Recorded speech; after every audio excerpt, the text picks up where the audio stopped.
अस्सलाम वालेकुम नाज़रीन, साइट में भलीकार आऊं मां मासगर नाज़ी अमीर। नाज़रीन, हिकु हफ़्ते खां पोइ जजिस जे ख़त वारे मामले ते ॿुधणी थियणी आहे। अव्हांखे ज़रूरु यादि हूंदो त हीउ मामिलो जंहिंजो आगाज़ थियो हो इस्लामाबाद हाई कोर्ट जे जजिस जे ख़त वारे मामले तां, जंहिंमें उन्हनि इहा ॻाल्हि कई हुई त मुसलसल जेके मामला आहिनि उन्हनि में मदाख़लत थी रही आहे। अहिड़े मामले खां पोइ नाज़रीन असां ॾिठोसीं त उन मामले ते जेके बैक टू बैक डेवलपमेंट असांखे नज़र आयूं। उन मामले ते नाज़रीन जेका हुकूमती कमीशन हुई उहा जोड़ी वई, जंहिंखां पोइ असां ॾिठोसीं त वकीलनि पारां 300 खां वधीक वकील हुआ जिन ख़त लिखियो सुप्रीम कोर्ट खे, इहो मुतालबो कयो वियो।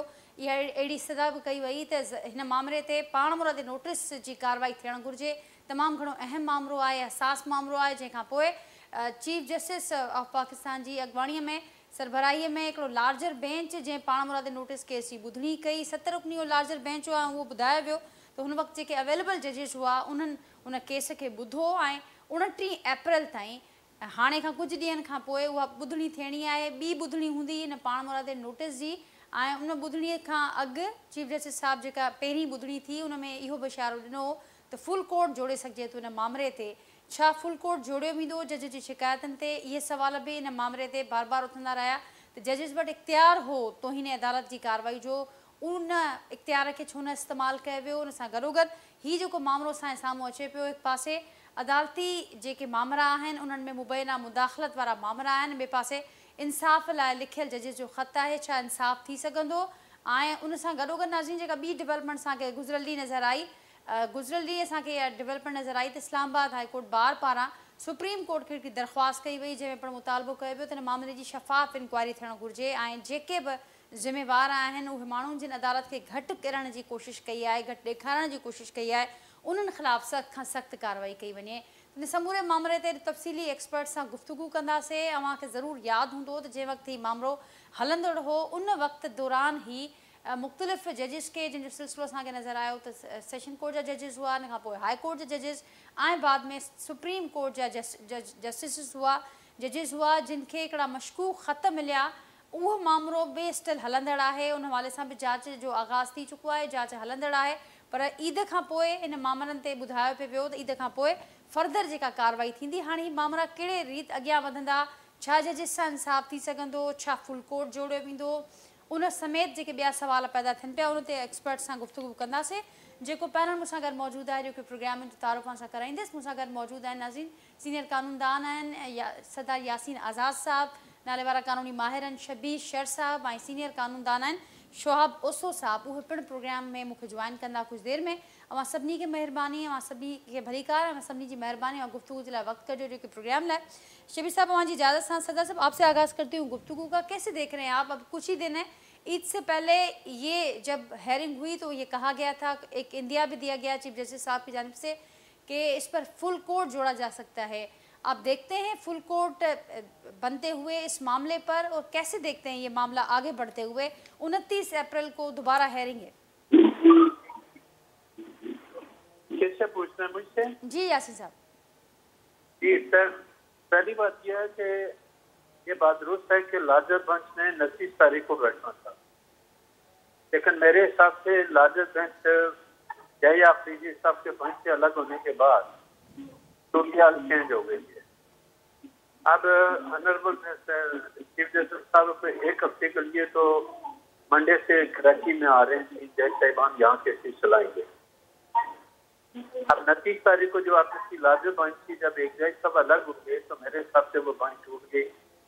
दोबारा 29 से पहले ऑनरेबल चीफ जस्टिस क्या ऑर्डर करते हैं, या वही बेंच कायम रखते हैं, 6 की रखते हैं, या क्या करते हैं, ये तो ऑनरेबल चीफ जस्टिस पे डिपेंड करता है।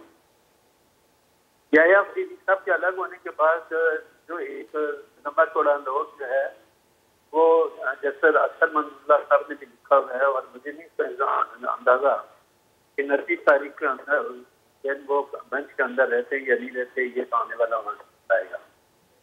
अब 29 तारीख को जाके फैसला होगा कि जो बाकी जज साहिबान हैं बैठे हैं वो फुल कोर्ट बुलाते हैं या लार्जर बेंच की कंस्टिट्यूट करते हैं, मामला को आगे लेके चलते हैं। तो ये मामला चूँकि एक जज साहब के बेंच से अलग होने के बाद मेरे हिसाब से चूँकि वो लार्जर बेंच टूट गई है, नए सिरे से बेंच बननी है नहीं बननी है, ये तो ऑनरेबल चीफ जस्टिस के स्वाधीन पे है और फैसला उन्होंने करना है। पर चूंकि उस वक्त जब पहले इस केस की प्रोसीडिंग हुई थी तो प्रोसीडिंग में ये बात कही गई थी कि ये फुल बेंच भी, फुल कोर्ट भी हो सकता है, लेकिन आप वो डिपेंड करता है हालात पे, बनने वाले वक्त पे कि ऑनरेबल चीफ जस्टिस अपने दो साथियों के साथ उनका क्या फैसला करते हैं, ये तो उन पर डिपेंड करता है। ज़्यादा किसी किस्म के पेशेंट को ही करना काफ़ी मुश्किल है, क्योंकि जब एक जगह सब अलग हो गए बेंच से तो फिर मेरे हिसाब से बेंच टूट गई है और वो लार्जर बेंच दोबारा तो रिकॉन्स्टिट्यूट होती है या जो 6 जज हैं वही उस मामले पर लेकर आगे बढ़ते हैं या फुल कोर्ट बनता है।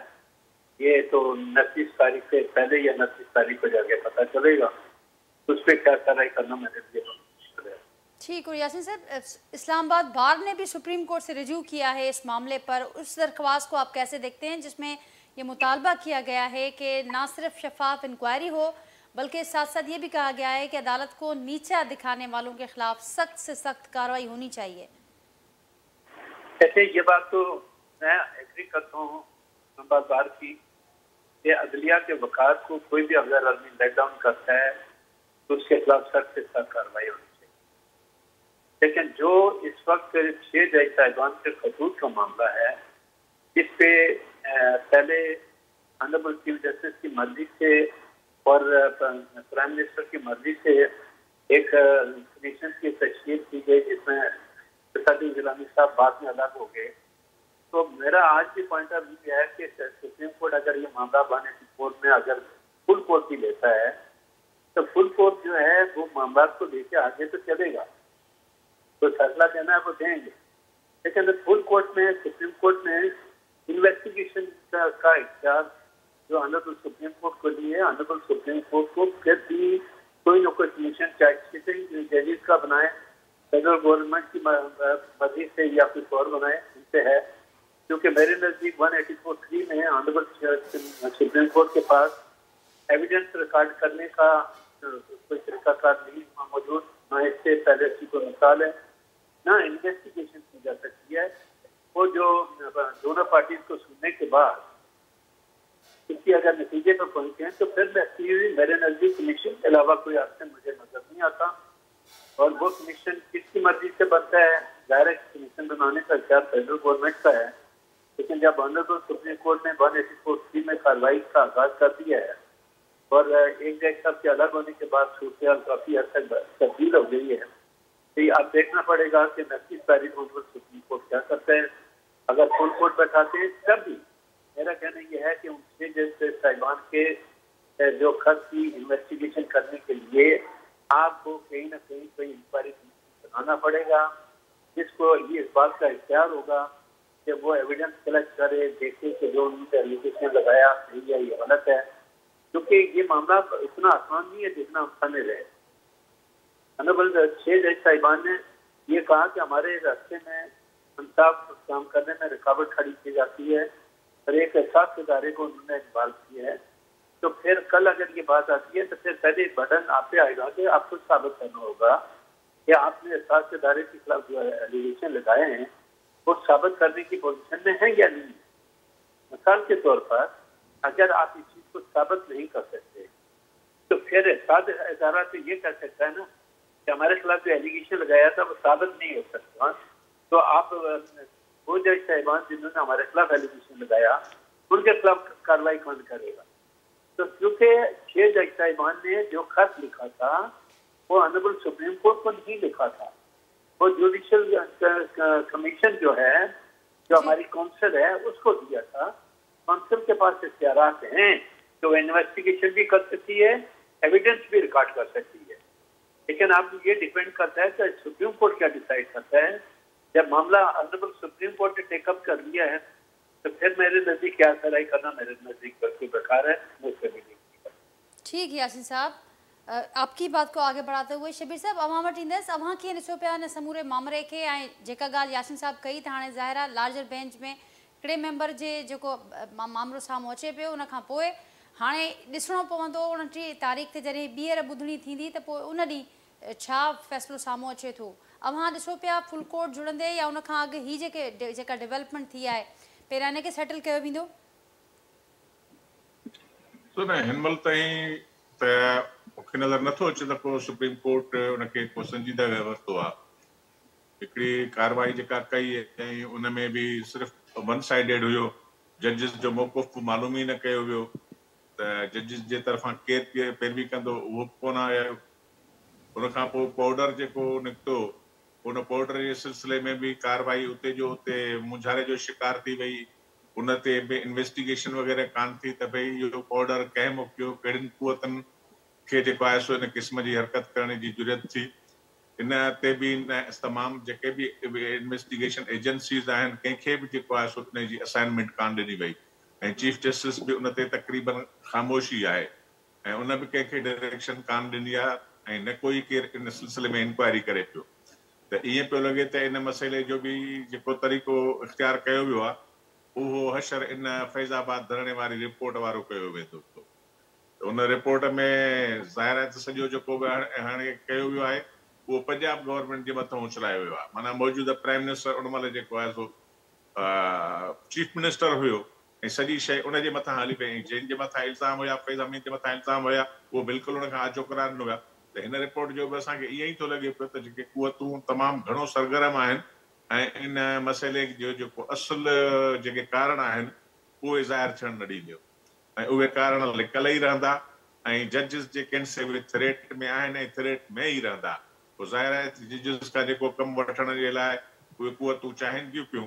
मे बि जज जेके आहिनि से उहे ॾिनल रहनि, ख़ामोश रहनि ऐं हिन महिल बि का ख़ासि कार्रवाई प्रोसीडिंग्स जेके अॻु में कयूं पिए इस्लामाबाद हाई कोर्ट जे जजिस उहे हाणे नज़र कोन थियूं अचनि पियूं। उहे जज हाणे बिल्कुलु बाक़ाइदगी सां माठा नज़र पिया अचनि। का जेके बिल एप्लीकेशन्स आहिनि PTI जे वर्कर्स जूं या लीडर्स जूं उहे बिल एप्लीकेशन ऐं उहे अपीलूं तक़रीबन जेके आहिनि से उहे पेंडिंग में पियूं आहिनि, उन्हनि ते बि कोई फ़ैसिलो कोन कयो पियो वञे। त अहिड़ी सूरत हाल ज़ाहिर आहे त उन में असांखे नज़र नथो अचे पियो त ख़ुदि जेका सुप्रीम कोर्ट बार आहे या पाकिस्तान बार काउंसिल आहे उहे बि इन मामले में घणो को एक्टिव कोन थियूं नज़र अचनि।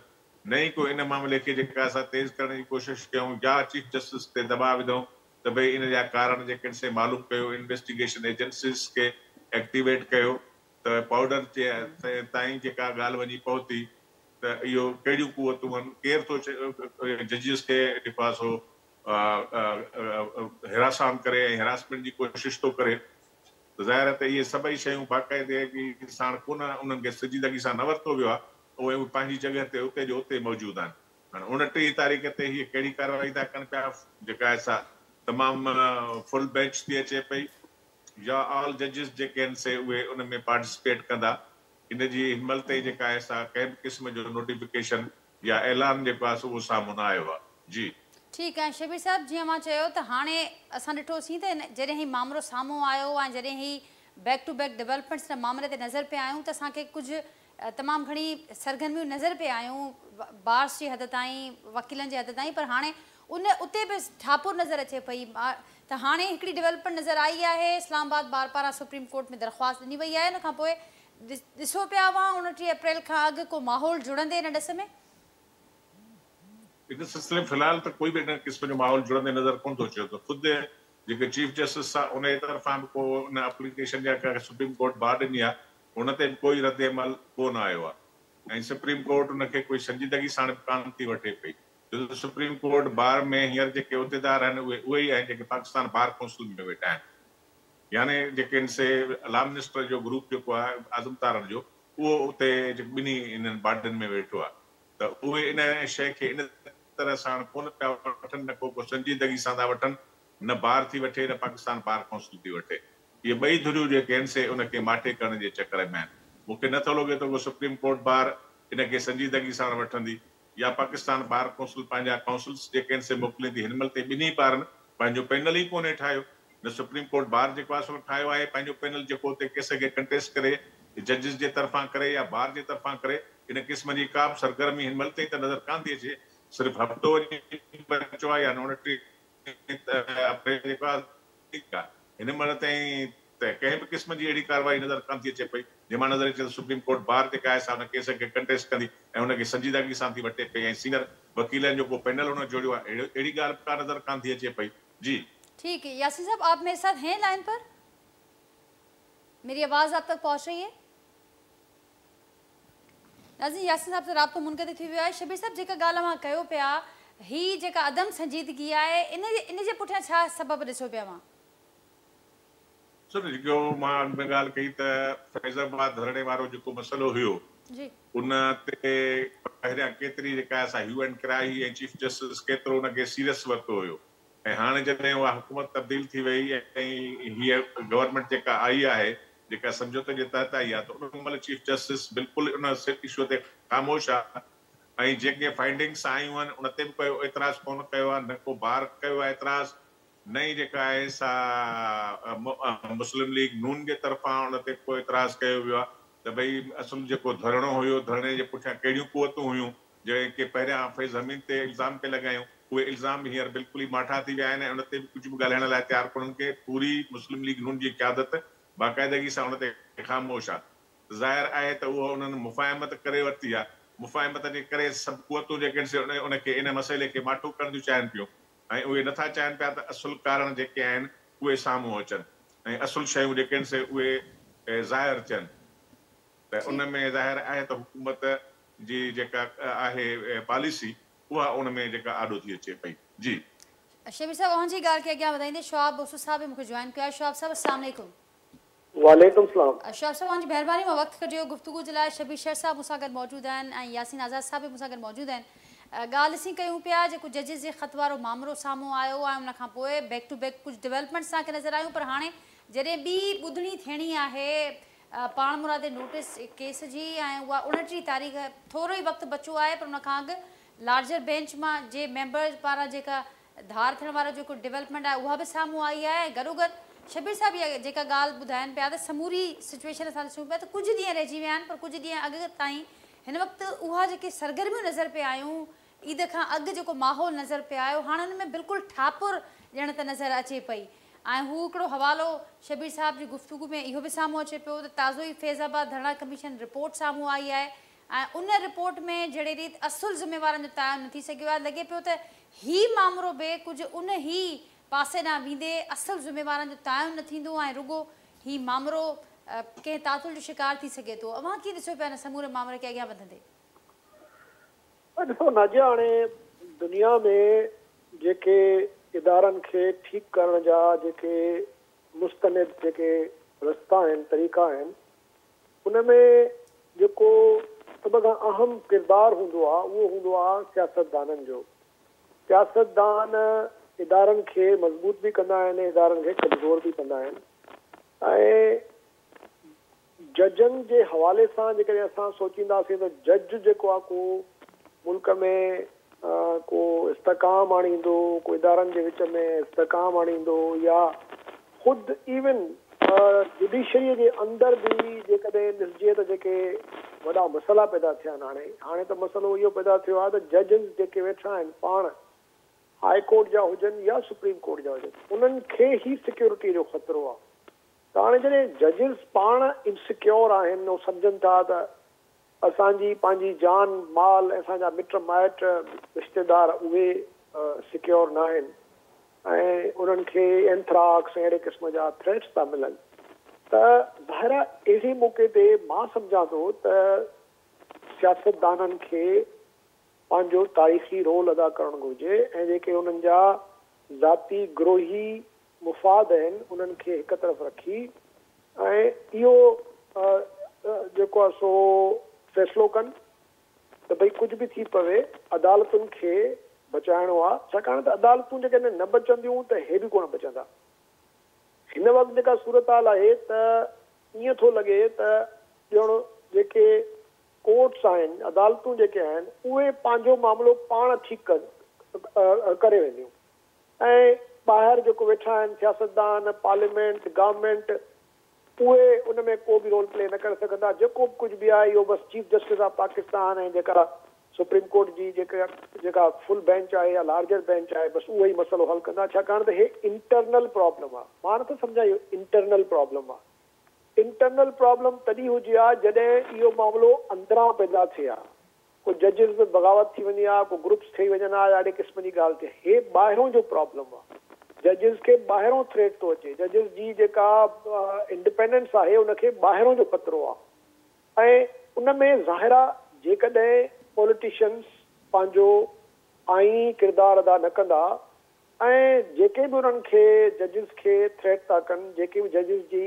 इंडिपेंडेंस खे थ्रेट था कनि, उन्हनि जी जेकॾहिं रस्ता रोक न कंदा त तव्हां मुंहिंजा लफ़्ज़ यादि रखिजो त इहो अल्टीमेटली हिननि जे लाइ जेके हिन वक़्तु हुकूमत में वेठा आहिनि इन्हनि जे लाइ हिकिड़ो तमामु वॾो हिकिड़े ॾींहं ते तव्हां ॾिसंदव त हिकिड़ो वॾो बहरान पैदा कंदो। छाकाणि त अल्टीमेटली तव्हां ॾिसो त मुल्क में जेको बि मसइलो थिए थो, जेके बि सियासी क़िस्म जा जेके झगड़ा आहिनि उहे खणी था वञनि कोर्टुनि में ऐं पोइ कोर्टुनि में डिसाइड था कराइनि।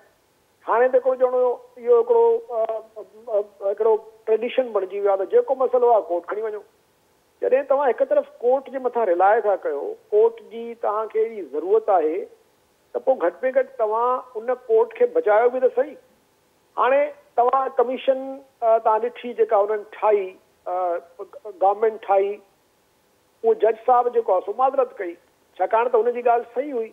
हुन चयो त इहो मामिलो जेको आहे इहो सुप्रीम कोर्ट जो नाहे, इहो मामिलो हिकिड़ो इंस्टीट्यूशनल आहे ऐं ख़ासि तौर ते जेको जुडिशियल काउंसिल आहे, सुप्रीम जुडिशियल काउंसिल आहे, जजिस जेके इस्लामाबाद जा लेटर मोकिलिया आहिनि उहो उन्हनि सुप्रीम जुडिशियल काउंसिल खे मोकिलिया आहिनि ऐं सुप्रीम जुडिशियल काउंसिल मौजूदु आहे ऐं उनजे हूंदे कमीशन क़ाइमु करणु इहो बज़ाते ख़ुदि जेको आहे हिकिड़ो ग़ैर मामूली बल्कि हिकिड़ो ग़ैर आइनी कमु आहे। तंहिंजे करे मां सम्झां थो त हाणे हिननि सभिनी खे इहो सोचणु घुरिजे। पाकिस्तान हिन वक़्तु वॾनि प्रॉब्लम्स में आहे। तव्हांजा तक़रीबन सभु जेके इदारा आहिनि, मुआशी इदारा त तव्हांजा ॿुॾी विया आहिनि, तव्हांखे IMF थी हलाए। तव्हांजो सियासी अखाड़ो जेको आहे उहो हिन वक़्तु हिकिड़ो खूनरेज़ी इख़्तियार करे चुको आहे, हिक ॿिए सां ॻाल्हाइण लाइ तयारु कोन्हनि के। अॼु तव्हां ॾिठो त प्रेसिडेंट जॾहिं स्पीच कई त हुनखे स्पीच करणु कोन ॾिनऊं ऐं हिकिड़ी शदीद क़िस्म जी नारेबाज़ी ऐं अॼु त उहो बिगल खणी विया ऐं वञी हुते जेको आहे वॼायूं। हाणे जॾहिं तव्हां अहिड़े क़िस्म जो माहौल पैदा कंदव त पोइ कीअं था तव्हां उमेद कयो त सुप्रीम कोर्ट या जुडिशरी पंहिंजे तौर ते पंहिंजे इदारे खे बचाईंदी ऐं एतिरी मज़बूत थींदी, पंहिंजी इंडिपेंडेंस खे क़ाइमु रखंदी। पोइ हिकिड़ा 17-18 ॼणा आहिनि सुप्रीम कोर्ट जा जज, उहे पंहिंजे तौर ते कीअं था जेको आहे सो वेही इदारो बचाए सघनि जेसि ताईं हुननि खे ॿाहिरां political support across the board हुजणु घुरिजे। पूरी पॉलिटिकल डेमोक्रेटिक जेका पॉलिटिकल इस्टेब्लिशमेंट आहे उन्हनि सभिनी खे जुडिशरी सां गॾु बीहणु घुरिजे।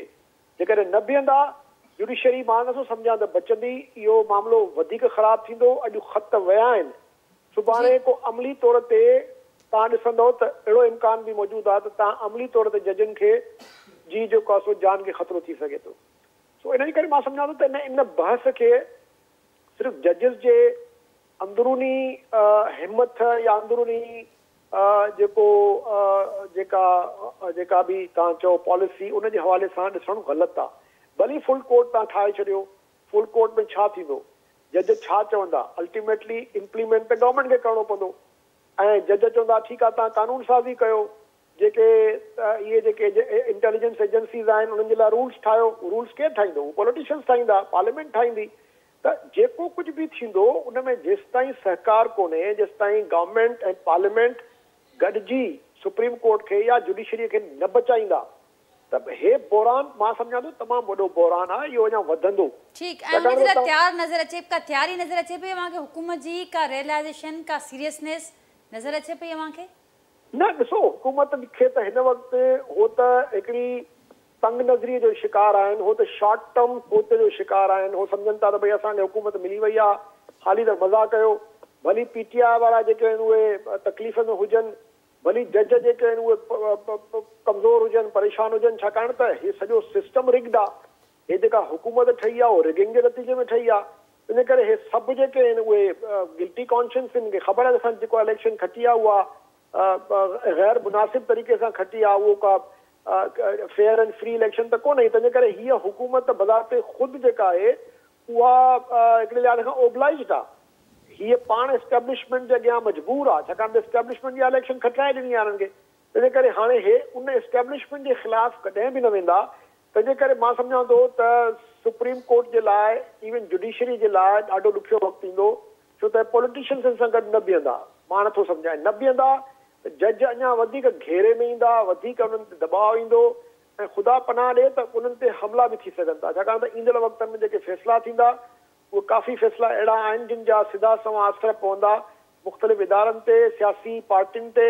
ऐं ईंदड़ वक़्त में मां सम्झां थो त जेकॾहिं इहे टई इदारा हिक ॿिए सां सहकार में न आया, पार्लियामेंट, तव्हांजी गवर्नमेंट ऐं जुडिशरी, त टिनी खे नुक़सानु थींदो ऐं सभ खां वधीक नुक़सानु जेको थींदो उहो पॉलिटिशियन्स खे थींदो ऐं पॉलिटिकल इदारनि खे थींदो। ज़ाहिर आहे जुडिशरी हुनजो शिकार थींदी। तंहिंजे करे हे त जेको कुझु करे रहिया आहिनि इहो मां सम्झां थो आपघात आहे, जमहूरियत जी आपघात आहे ऐं हे सिर्फ़ु तंग नज़रिये जो शिकार आहिनि। हे सिर्फ़ु सम्झनि था त असां बसि पंहिंजो कमु टपायूं, पंहिंजो कमु असांजो जेको आहे सो थी वञे, बाक़ी मुल्क पियो हलंदो, ख़ैर अॻे बि हलंदो आहे। पर हाणे इहा ॻाल्हि कोन्हे, हाणे त हिकिड़ो ऑल राउंड क्राइसिस आहे, इकोनॉमिक क्राइसिस आहे, पॉलिटिकल पोलराइज़ेशन आहे, इंस्टीट्यूशनल कंफ्लिक्ट आहे। हाणे त तव्हां ॾिसो न त को अहिड़ो इदारो, का अहिड़ी पार्टी, को अहिड़ो लीडर, को अहिड़ो इदारो कोन बचियो आहे जेको पंहिंजे तौर ते इवन एस्टेब्लिशमेंट जेको मुल्क खे बचाए सघे, पंहिंजे तौर ते मसइलनि खे हल करे सघे। सभिनी खे गॾु वेहणो पवंदो ऐं इहा ई लीडरशिप जी क्वालिटी हूंदी आहे, इहा ई लीडरशिप जी तारीख़ी ज़िमेदारी हूंदी आहे। जेकॾहिं उहा ज़िमेदारी पूरी न कंदा त तारीख़ हिननि खे माफ़ न कंदी। ऐं जंहिं असां मोड़ ते बीठा आहियूं अची हाणे, मां सम्झां थो त इहो सही चयो आहे ज़रदारी साहिबु त असांखे वक़्तु तमामु थोरो आहे ऐं यकीनन वक़्तु तमामु थोरो आहे। जेकॾहिं हिननि सम्झ खां कमु न वरितो, ज़ाती गिरोही मुफ़ादनि खां मथे थी न सोचियो त पोइ त कुझु कोन बचंदो।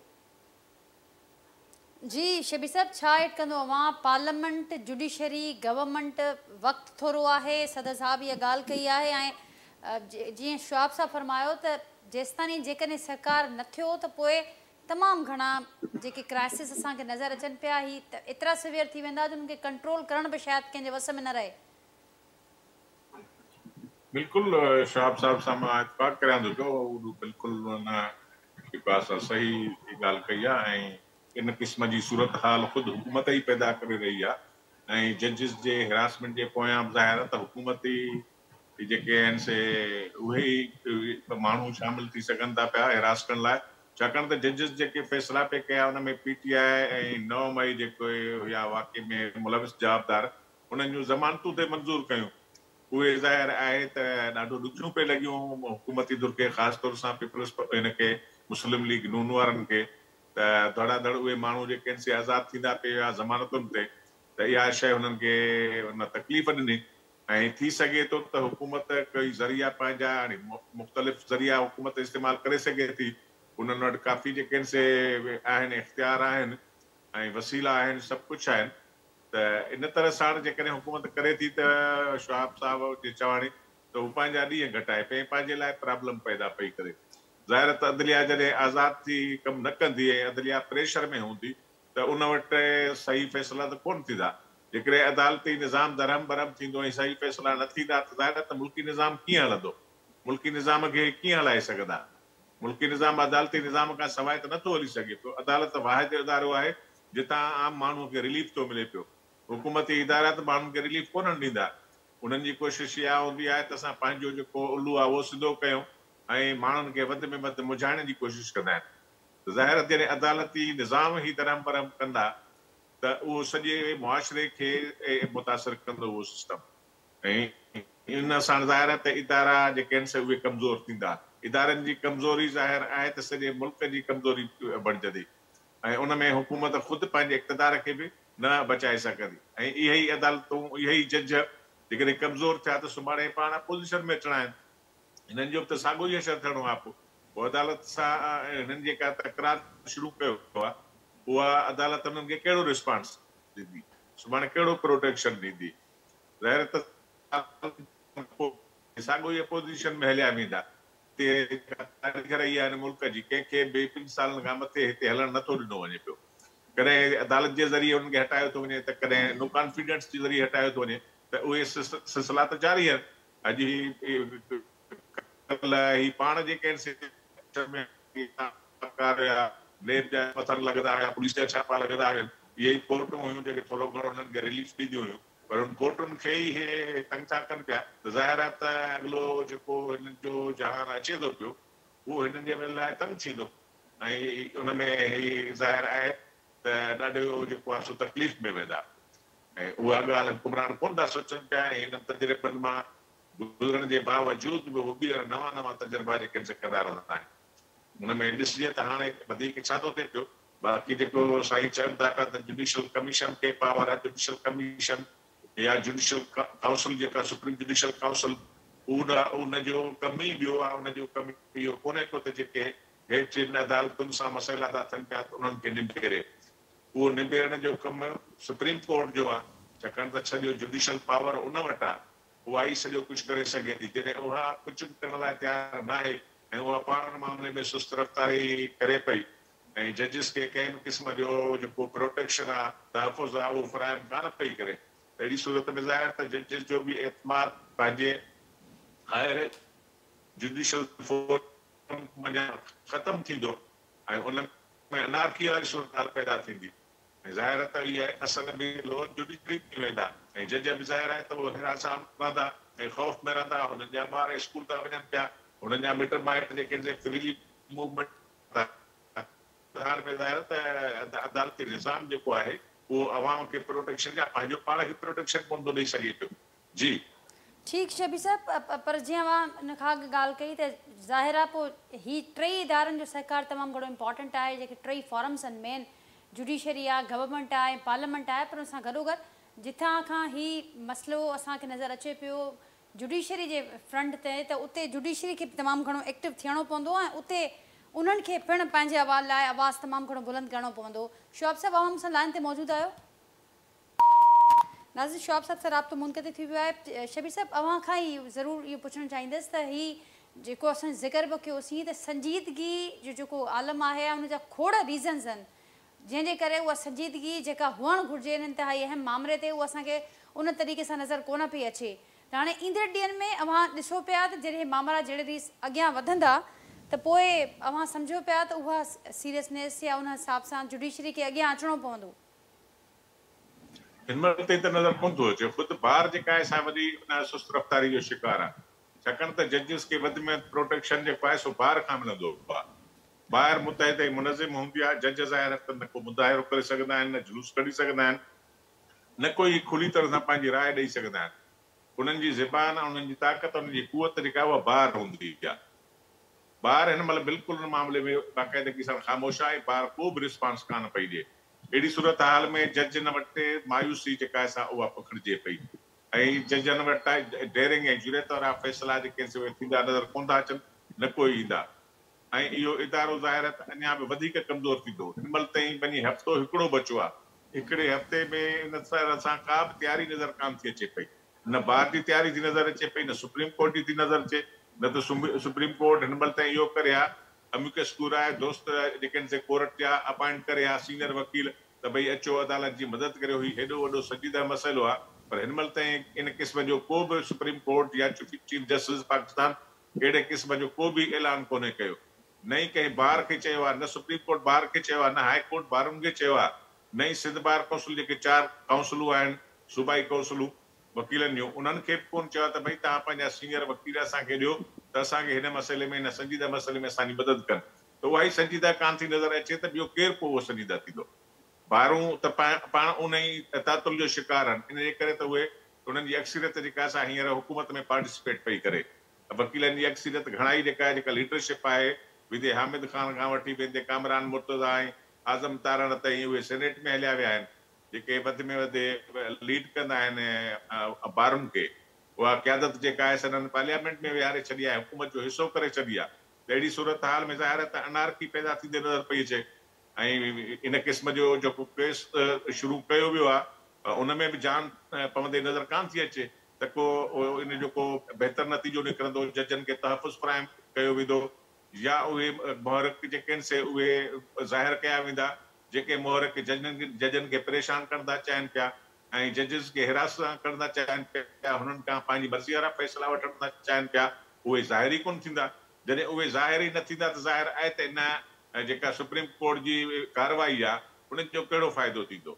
हिन महिल ताईं त असांखे इन क़िस्म जी का बि ॻाल्हि नज़र नथी अचे पई त को सुप्रीम कोर्ट इनखे संजीदगी सां वरितो आहे। जी शबीर साहब वरी महिरबानी मुंहिंजी अवां गुफ़्तगू लाइ वक़्तु कढियो, अवांजी वरी महिरबानी। सरदार यासीन आज़ाद साहब ऐं शुआब बोसो साहब नाज़रीन पैनल में मौजूदु हुआ। इंतिहाई अहम मामिलो आहे, हसास मामिलो आहे ऐं जहिड़े रीति ही मामला अॻियां वधनि पिया उन ते एक्सपर्ट्स जी राय अवां ॿुधी ऐं पार्लियामेंट जुडिशरी गवर्नमेंट जो रोल तमामु घणो इम्पॉर्टेंट आहे, उनजो सहकार तमामु घणो इम्पॉर्टेंट आहे। मल्टीपल क्राइसिस जो शिकार आहे हिन वक़्तु मुल्क आहे। जेकॾहिं इन्हनि क्राइसिस खे मुंहुं ॾियणो आहे त पोइ जेके ही फॉरम्स आहिनि, जेके ही पिलर्स आहिनि, उन्हनि विच में हमांगी तमामु घणी ज़रूरी आहे। नाज़रीन अवां खां इजाज़त वठंदासीं, वरी जल्द अवां सां मुलाक़ात थींदी। एॾो की प्रोग्राम में थियल गुफ़्तगू जे हवाले सां पंहिंजे फीडबैक असांखे ज़रूरु आगाह कजो। अल्लाह हाफ़िज़।